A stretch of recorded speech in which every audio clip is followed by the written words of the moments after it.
শুধু পাঠশালা ছেড়ে আমি সকলের ছাত্র।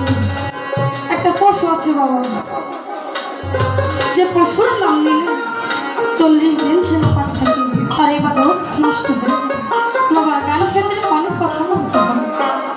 শুকুর নামে সেই পশু, কবি বলেছে তার কাছেও আমার শেখা আছে বাবা। যখন দেখবেন রাস্তায় বের হবেন 100-200 পশু নিয়ে যাবেন, একজন বা দুইজন মনিব মানে মানুষ, সে মনিবগুলো আগে সে পশুগুলো পেছনে লাইন ধরে হাইটা যায় বাবা। ওইখানে তো অনেক পশু থাকে, কেন একটা কি পারে না এদিকে যাইতে, আর একটা কি পারে না ওইদিকে যাইতে, কিন্তু একটা পশু এদিকেও যাবে না ওদিকেও যাবে না, তার মনিবের কথার বাইরে সে চলে না। কিন্তু আমরা মানুষ হইয়া আমাদের মনিবের কথা আমরা কয়দিন শুনছি, কয়দিন মানছি, কিছুই কিন্তু বাবা করি নাই।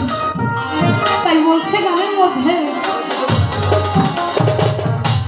তোমার মধ্যে বুক মিশাইলে দয়াল আমার সকল জ্বালা যাই করি, কেবল সাধুর সঙ্গে তোমায় মিলাইতে তাও জ্বালা যাই করে বাবা। তোমাদের আপনাদের মতো এই সাধু